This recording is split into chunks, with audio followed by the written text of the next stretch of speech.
존 변호사님인데요.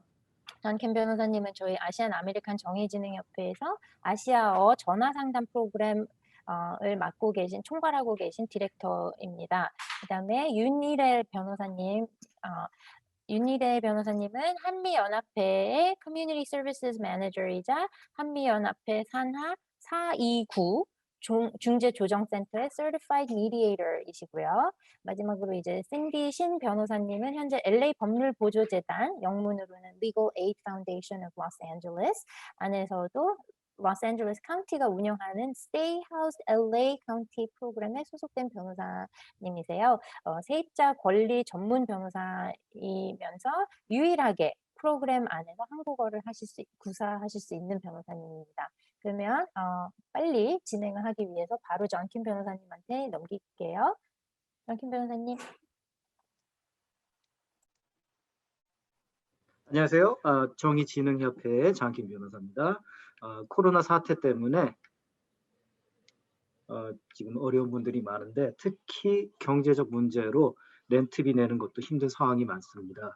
그런 분들을 위해서 캘리포니아 주정부에서 SB 91 법안을 시행해서 세입자 보호법과 렌트비 보조 프로그램을 지금 새로 시행을 하고 있습니다.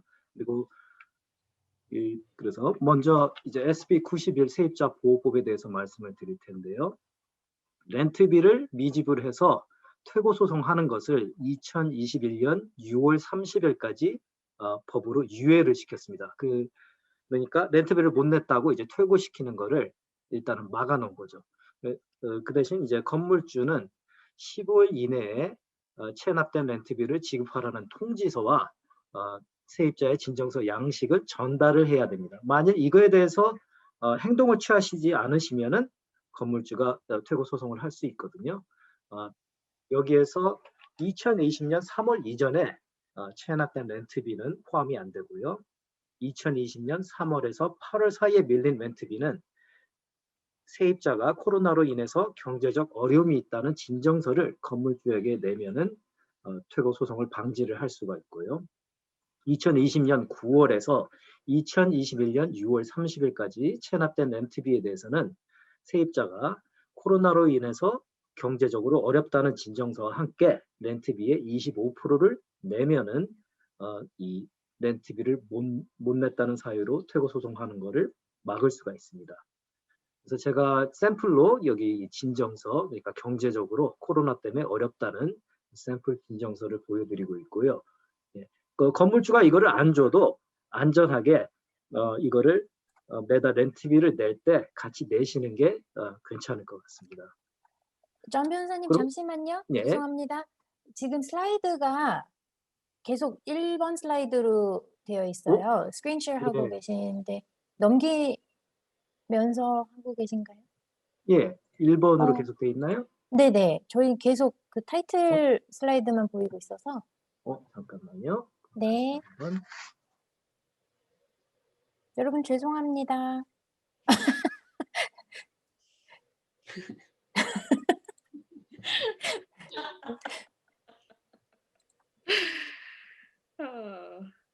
네. 저는 잘 돌아가고 있었는데. 네. 다시 한번 스크린쉐어. 다시 한번 스크린쉐어를 네. 한번. 예. 변호사님들은 지금 여기 접속하신 분들은 변호사님들은 저 고양이가 뭘 의미하는지 잘 아실 것 같은데. 네.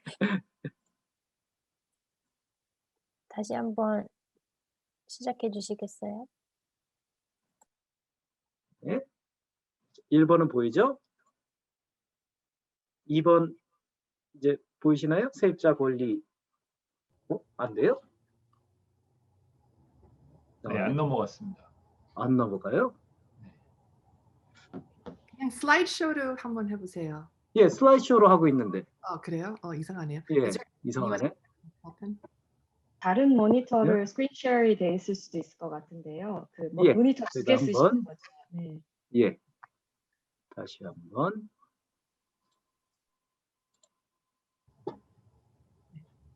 이 부분은 될 것 같습니다. 이제 되나요? 예. 네, 됐어요. 되나요? SB91. 예. SB91 세입자 보호법. 예. 렌트비 미지불 이게 진정서, 이제 코로나 때문에 경제적으로 어렵다. 그거를 건물주한테 줄 수 있는 거고요. 그리고 SB 91을 통해서 렌트비 보조 프로그램이 있는데 주로 저소득층 대상이고요. 이거는 건물주가 신청을 먼저 해가지고 체납된 렌트비를 건물주가 신청을 하면은 주정부에서 80%를 내줍니다. 다만 건물주는 이 프로그램에 들어가면은 나머지 못 받은 20%는 탕감을 해주기로 동의를 해야 되고요. 이 프로그램에서는 1년간 체납된 렌트비와 앞으로 있는 3개월 렌트비까지 주정부에서 낼 수 있습니다. 그런데 건물주가 이 프로그램을 신청을 하지 않는다. 그럴 경우에는 세입자가 따로 신청을 할 수 있는데 그 대신 이거는 제한이 돼 있어서 25%의 렌트비만 건물주에게 주정부에서 직접 내주고 있습니다. 이거를 신청할 때는 뭐 이민 신분 그런 건 상관이 없지만 그 주소의 세입자라는 것을 증명할 수 있어야 하는데요. 보통은 이제 리스 계약서나 렌트비를 냈다는 영수증 등으로 그거를 증명합니다. 그리고 각 시마다 프로그램이 따로 하는 시가 있고 그렇지 않은 시가 있기 때문에 중요한 거는 제가 여기 드린 캘리포니아 주 사이트로 들어가 보시면 되고요. LA는 따로 지금 프로그램을 하고 있고 그 밑에 제가 사이트 주소를 드렸습니다. 이걸 채수로 좀 올려주시겠어요? 이 렌트비 보조 프로그램 신청 자격은 제가 말씀드린 대로 저소득층 대상인데 한 가구에 한 명 이상이 실업수당 자격이 있거나 그러니까 EDD죠. EDD를 받거나 코로나로 인해서 재정적으로 어렵다. 소득이 감소됐거나 지출 비용이 너무 많다. 그런 거를 보여주면 되고요. 또 하나는 이제 홈레스가 될 수 있는 그러니까 거주지를 잃을 수 있는 위험성이 크다는 걸 증명하는 건데 그 증명이 연체된 공과금 아니면 건물주한테서 받은 렌트비 내라는 통지나 퇴고 통지 등이 가능합니다. 그리고 말씀드린 대로 이 집의 가계 소득은 지역 평균 소득의 80%를 넘으면 안 되는데 LA시 같은 경우에는 그거를 50% 미만으로 기준을 삼았어요. 그래서 4인 가족의 기준이 1년 56,300불 미만이어야 이 프로그램을 신청을 하실 수 있습니다. 추가로 세입자를 위해서 법적 법이 통과가 됐는데 그 법 중에 건물주는 이제 밀린 렌트비를 보증금에서 제할 수가 없도록 막아놨습니다. 보증금은 시큐리티 디파지트죠. 그리고 이 밀린 렌트비에 대해서 레이트비 그러니까 연체료를 부과를 못하게 돼 있고요.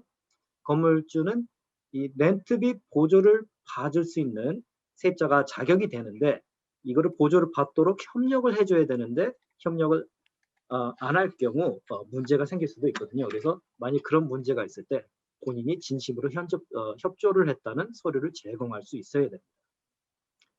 중요한 거는 이 체납된 렌트비들이 법으로 탕감되는 건 아니기 때문에 아직도 세입자는 내야 할 의무가 있거든요. 그래서 지금 법적으로는 이 밀린 렌트비에 대해서 건물주가 액수에 관계없이 소액 재판을 통해서 소송을 하도록 법으로 허용을 했습니다. 근데 그 시작이 캘리포니아 주와 LA시는 2021년 8월 1일부터 가능하고요. LA 카운티는 2021년 10월 1일부터 밀린 렌트비에 대해서 건물주가 소송을 할 수 있도록 밀린 렌트비에 대해서만 할 수 있도록 지금 허용을 하고 있습니다. 렌트비를 못 내서 이제 진정서를 내고 25%를 내도 그 렌트비에 대해서는 퇴고 소송을 못하지만 다른 사유로 퇴고 소송이 허용이 되고 있는데 정당한 사유가 있거나 아니면 주로 리스를 위반하거나 그 아파트나 집 내에서 불법 행위가 있거나 아니면 보건이나 위생 문제가 있을 때는 퇴고 소송이 아직도 가능합니다. 그리고 정당한 사유라는 것은 법적으로 명시된 게 이 건물주의 가족을 그 유닛에 입주시킨다거나 아니면 건물주가 건물 전체를 임대를 포기할 때, 그러니까 마켓에 더 이상 안 내놓겠다. 그럴 경우, 그리고 법적으로 시나 주정부에서 그 건물에 안전 문제가 있어서 비우라고 명령을 내렸을 때, 그럴 때는 퇴고를 해야 되고, 그리고 30일 이상 걸리는 리모델링, 사람이 살 수 없는 그런 상황이기 때문에 그럴 경우에는 퇴고 소송을 가능하게 하고 있습니다. 물론 이런 퇴거 소송은 통지가 다 먼저 시작이고요. 이 건물주는 이 퇴거 사유를 그 통지서에 명시를 해야 됩니다. 그리고 제가 말씀드린 이 정당한 사유로 퇴거를 통지할 경우에는 세입자에게 이사 비용을 줘야 되는데 그게 법적으로는 보통 한 달 렌트비가 됩니다. 그리고 LA 카운티에서 또 따로 코로나 세입자 보호법으로 금지한 세고 사유가 있는데 그중에 리스에 포함되지 않은 추가 거주인 아니면은 애완동물을 원래 두면 안 되는데 두었다, 뭐 그거를 위반했다 그런 걸로는 퇴거를 시킬 수가 없고요. 그리고 입주인 책임이 아닌 사유, 그러니까 임대 기간이 종료됐거나 건물주가 이사를 오길 원한다. 그럴 때는 그것도 퇴거 사유가 안 된다고 LA 카운티에서는 명시를 해놨고요. 하나는 이제 건물주가 이제 통지를 주고 집에 들어가서 뭘 고친다거나 뭘 확인한다거나 원하는 경우가 있는데 이 코로나 때문에 거부하는 경우 그것도 뭐 리스 위반이라고 그렇게 보고 있는데 그 보호를 위해서 아주 위험한 상황이나 급한 상황이 아니면은 집에 못 들어오게 해도 그거는 퇴거 사유가 될 수 없다고 LA 카운티에서는 적용을 하고 있습니다. 지금 렌트비 문제도 그렇고 너무 많은 분들이 밖에 못 나가고 그래서 그런지 건물주하고 분쟁하고 건물주가 괴롭히는 그런 사례가 많이 있는데요. 중요한 거는 기억해 두실 게 건물주가 법적으로 금지된 행위가 계속해서 나가라 그러는 말이나 편지나 문자, 행동 등이고요. 예로 제가 전화 받은 사례 중에는 어떤 건물주는 하루에 뭐 40통, 50통 전화를 해가지고 나가라고 그런데 그거는 분명히 법으로 금지가 되고 괴롭히는 행위고요. 그리고 그 유닛에 이제 최소한 24시간 전에 서면으로 통지를 해야 그 유닛에 들어갈 수 있습니다. 뭘 고친다거나 해도. 그리고 당연히 뭐 협박적인 말이나 행동은 당연히 불법이고요. 예. 또 하나 보는 게 이제 렌트비를 일부러 안 받는 행위인데 그게 이제 렌트비를 안 받음으로써 이제 사유를 만들려고 퇴거 사유를 만들려고 그러는 것 같은데 예, 그것 자체도 불법이고 집 문 자물쇠를 임의로 바꾸거나 집에 못 들어가는 행위 그것도 안 되고 가스나 물, 전기 등을 꺼버리는 것도 불법 행위입니다. 그리고 이거는 건물주 당사자만이 아니라 그 사람이 밑에서 일하는 매니저나 직원이 하는 것도 이거에 다 포함이 되고 있습니다. 이런 만일 분쟁이 있거나 이런 괴롭힘에 대처하는 방법은 첫 번째로 이제 주거법에 이해를 하고 세입자의 권리에 대해서 이해를 하는 게 제일 중요하죠. 그리고 기억해 두실 거는 이 건물주가 무슨 통지서를 줄 때 이게 서면으로 줘야 유효하지 구두나 뭐 텍스트 같은 거는 법적으로는 유효하지가 않습니다. 그리고 중요한 거는 나가라 뭐 경찰을 대동해서 나가라 해도 그런 거는 유효하지 않고 퇴거를 한다면은 법정 판결, 퇴거를 나가라는 법정 판결이 있어야 그게 제일 유효한 겁니다.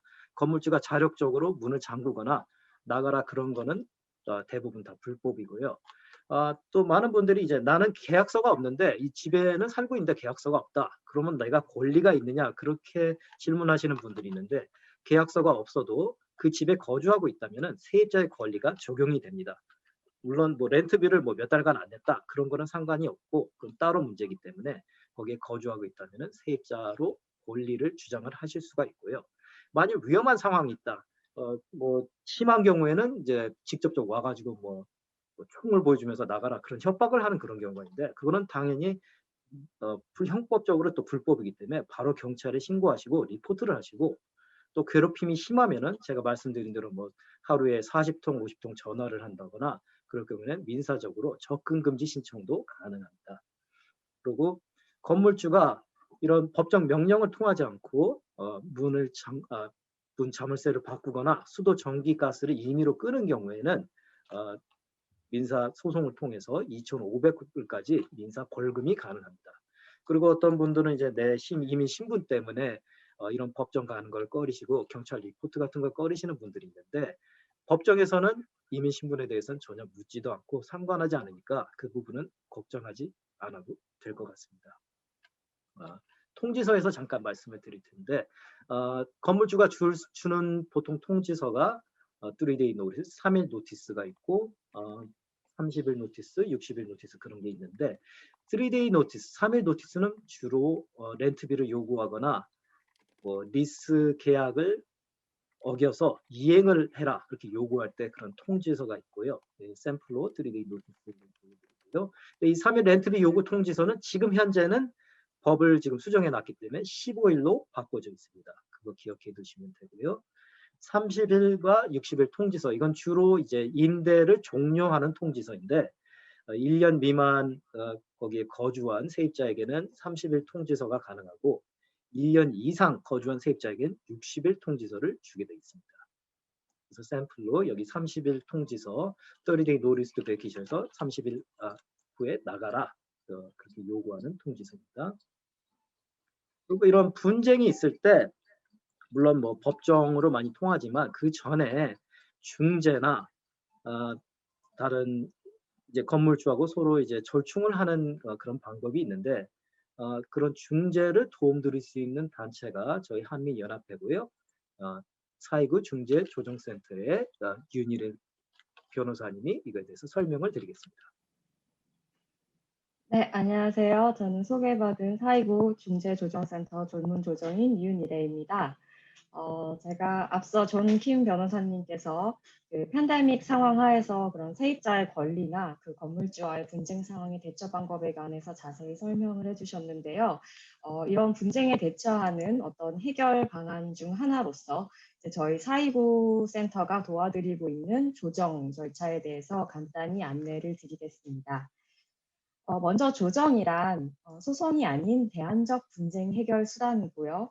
중립적 위치에 있는 조정이니 당사자 간 화해와 협상에 이르도록 돕는 절차입니다. 소송처럼 한쪽은 이기고 뭐 한쪽은 지는 그런 시스템이 아니라 서로 윈윈을 할 수 있는 해결 방식이나 합의안을 찾기 위해서 당사자들이 직접 조정 방법과 일정을 정할 수 있습니다. 조정의 장점으로 몇 가지를 크게 꼽을 수 있는데요. 첫 번째로 조정은 자발적인 절차라는 점입니다. 그 조정 회의의 권한은 당사자들에게 있습니다. 그래서 조정을 할지 말지 한다면 어떤 방식으로 할지에 관한 권한이 당사자들에게 있고요. 만약 합의에 이르지 못하거나 절차 중에 조정을 그만두고 싶다면 조정을 중단하고 또 법원을 통한 해결을 도모할 수 있습니다.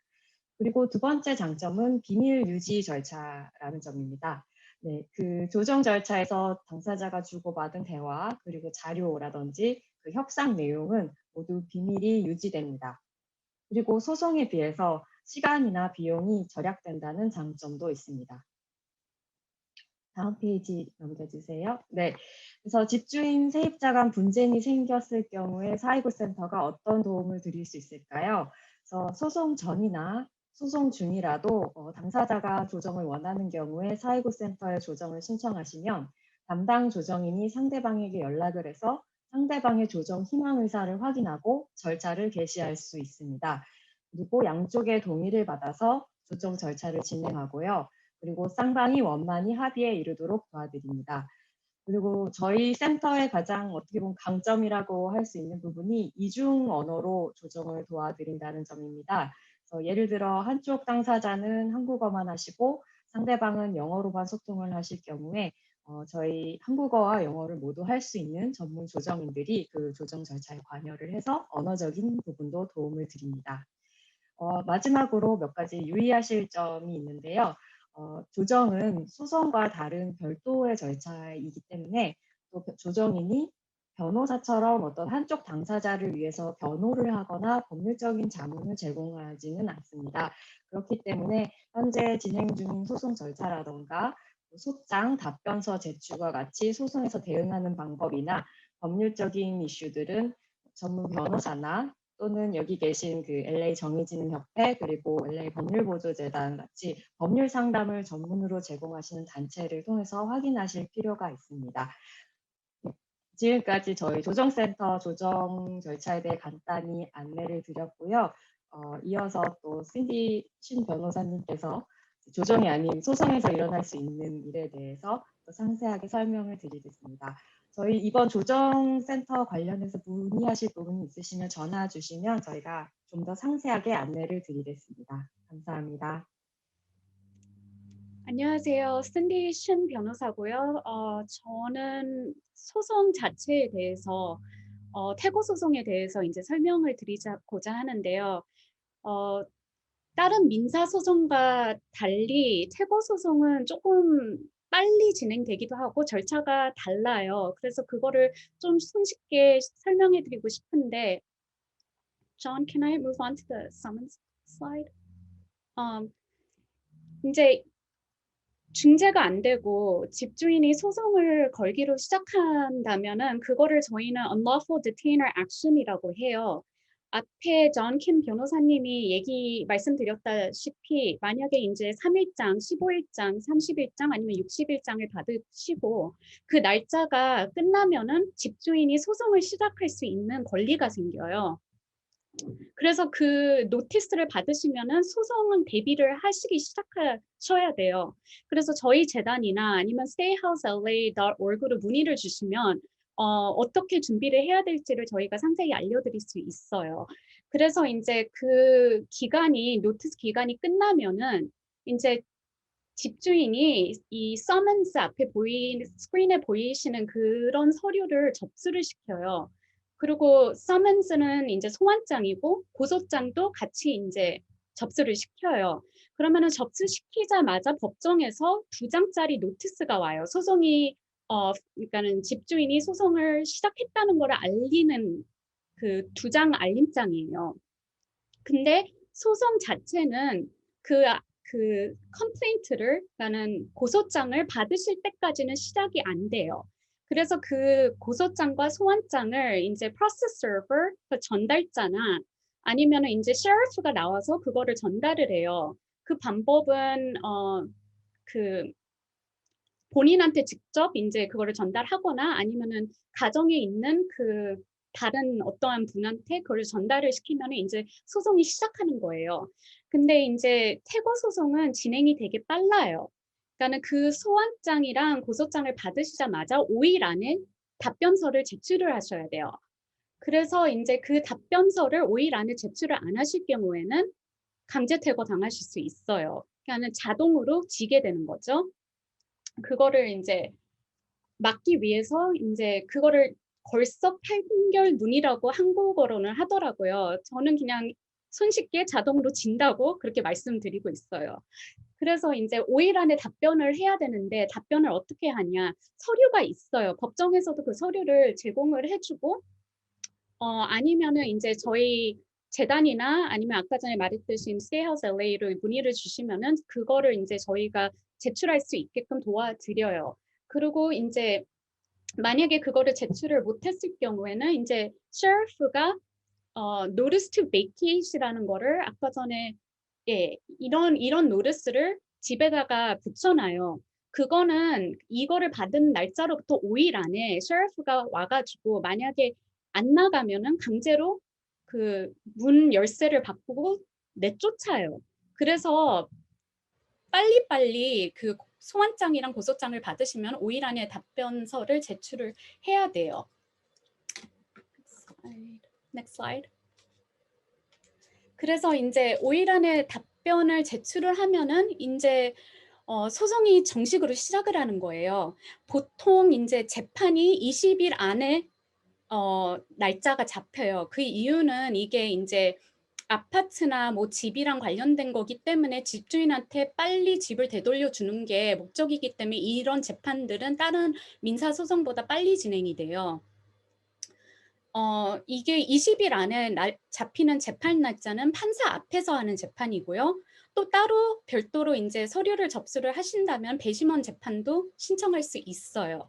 배심원 재판은 변호사 없이 하기 되게 어려워요. 복잡하기도 하고 제출할 서류들이 별도로 되게 많아요. 현재 배심원 재판들은 6월에서 7월 정도로 지금 날짜가 잡히고 있고요. 판사 앞에서 하는 벤치 트라이얼 같은 경우에는 실질적으로 20일 안에 잡히고 있어요. 그래서 이제 그 답변서를 제출하자마자 이제 소송을 빨리빨리 준비를 해야 돼요. 그리고 이제 만약에 이게 이제 저희가 절차에 대해서 말씀드리고 하자면은 집주인들은 거의 다 변호사가 있어요. 그런데 반대로 이제 세입자들은 변호사들이 거의 없어요. 그러다 보니까 이게 내가 케이스가 이제 제대로 디펜드 할 수 있는, 지킬 수 있는 그런 이렇게 좋은 케이스여도 지는 경우가 많거든요. 그래서 저희 목적은 재단에서 이제 무료 변론을 선정해 주는 게 목적이에요. 변호사가 왜 중요하냐면은 이 법정 절차에서 답변서를 도와주는 것뿐 아니라 협상도 해드리고 또 이제 어떠한 이제 권리를 찾는 거에 대해서 네고시에이션도 해드리고 또 이제 그 재판을 준비 과정을 다 준비를 해줘요. 그래서 직접적으로 오는 스트레스도 많이 이제 무마가 되고 또 이제 든든하기도 하죠. 그래서 이제 저희는 그러한 이제 전체적인 절차를 도와드리고요. 퇴거 소송은 중요한 게 이긴다는 것이 렌트를 다시 안 낸다는 게 아니라 거기서 이제 살 수 있는 권리를 드리는 거고 렌트는 그래도 부담을 하셔야 돼요. 그리고 만약에 이제 또 다른 협상들은 이 퇴거 소송이 이제 기록에 안 남게끔 다음 아파트를 찾는데 불이익이 없게끔 그거를 이렇게 이제 안 보이게 해주는 그런 것들 권리도 찾아주고 만약에 이제 세입자가 다른 데로 이사를 가고 싶으면은 그 과정까지도 도와줘요. 그래서 저희 재단이나 세이하우스 LA에 연락하셔서 변호사를 선임받는 게 되게 저희는 권하고 있어요. 그래서 이제 짧게 그 정도 설명이 되고요. 더 구체적인 거를 이제 질문하고 싶으시면은 정킨 변호사님이 말씀하신 그 코로나 법 대행 유행 중에 코로나 어쨌든 그 디지즈에 대한 이렇게 보호법들이 여러 개가 있거든요. 캘리포니아 연방정부, LA 카운티, LA시 다 법이 틀려요. 그거에 대해서 자세히 알고 싶으면은 아래 지금 앞에 보이는 이런 재단들한테 연락을 주시고 중재도 되게 좋아요. 그러니까 중재 서비스가 이렇게 한인 커뮤니티한테 있는데 그 서비스를 활용하시는 것도 되게 좋으시고 또 변호사가 선임 안 돼도 그냥 법적 권리에 대해서 알고 싶다, 소송 자체에서 알고 싶다 그러면은 저희 스테이하우스 LA 카운티로 직접 연락을 주시면은 저희가 한국어로도 상담을 해드려요. 그리고 한국어 담당자랑 직접 통화를 하고 싶으면은 아래 그러니까는 전화번호로 연락을 주시면 저희가 다 연결을 해드려요. 그래서 무료 변론이라 그래서 저희가 변론을 잘 안 하지 않아요. 저희가 자랑은 아니라 저희 변호사들이 되게 유능하거든요. 그러니까는 한인 커뮤니티들이 정말 이런 혜택들을 누렸으면 좋겠어요. 끝이에요. 네, 고맙습니다. 신디 변호사님, 존 변호사님, 윤희래 변호사님. 마지막으로 지금 띄워진 슬라이드는 저희 플라이어인데요. 오늘 있었던 여기 웨비나, 그리고 다음 주 수요일 저녁 6시부터 열릴 1대1 상담 클리닉에 대해서 안내가 되어 있습니다. 앞서 말씀드린 것처럼 매월 4번째 수요일에 1대1 상담 클리닉이 열리고요. 그 바로 일주일 전에 저희가 매월 이제 다양한 주제로 웨비나를 개최할 예정입니다. 여러분들 계속해서 관심 가져주시고요. 저희가 여러 웹사이트와 또 미디어를 통해서 안내를 해드릴 테니까 정보가 공유되는 대로 다 사인업해 주시고 참여해 주시기 바랍니다. 신디신 변호사님, LA 법률 보조 재단하고 스테이하우스 LA는 그 무료 변호사 도움을 받으려면 무슨 자격 같은 게 필요한가요? 네, 이제 어떠한 인컴 eligibility 스탠더드가 있어요. 그래서 이제 케이스 바이 케이스가 틀린데 웬만하면 저희가 상담을 해드리려고 도와드리려고 그거를 이제 LA 시티도 저희 얼마 전에 참여를 하기로 했거든요. 그래서 더 이렇게 그 재정 상태가 조금 더 넉넉하더라도 커버할 수 있게끔 지금 펀딩이 들어오고 있어요. 그래서 구체적인 거는 여기서 말씀드릴 수 없지만 문의를 하시면은 저희가 웬만큼 도와드리려고 노력하고 있고요. 저희 재단에서는 이제 불법 체류자들은 못 도와주지만 스테이하우스 LA 카운티 제가 소속된 프로그램 안에서는 서류가 그러니까는 신분이 없어도 도와드릴 수 있는 단체가 있어요. 거기까지 저희가 연결을 해드려요. 그래서 다양하게 이제 웬만하면은 커버를 해드리려고 변호사를 선임해드리려고 노력을 하고 있으니까 연락 주세요. 추가적으로 설명을 드리면은 Stay House LA 프로그램은 그 LA 지역에서 이 퇴거 소송을 전문으로 하는 그 법률 단체들이 제 기억으로는 한 11단체인가가 모여서 같이 하는 거기 때문에 어떤 데는 이제 불법 체류 신분이나 그런 분을 못 도와드리는 단체도 있지만 도움을 드릴 수 있는 단체도 있기 때문에요. 이런 문제나 특히 뭐 퇴거 소송 통지를 받았다 뭐 그럴 경우 바로 연락을 해 주시는 게 저희가 더 도움드리기가 편할 것 같습니다. 네, 감사합니다. 신디 변호사님, 전 변호사님. 오늘 다시 좀 말씀을 드리자면 오늘 웨비나는 교육의 목적을 가지고 있는 것이지 어떤 1대1이나 개인적인 구체적인 사례에 대한 사건에 대한 상담을 목적으로 하지 않기 때문에 여러분들 그냥 일반적인 정보를 드리고 공유한 것으로 이해를 해주셨으면 감사하겠고요. 혹시 지금 어떤 상황을 겪고 계셔서 1대1 상담이 필요하신 경우에는 여기 플라이어 지금 띄워져 있는 전화번호로 전화를 하셔서 다음 주 수요일에 있을 1대1 상담 클리닉에 예약을 해주시기 바랍니다.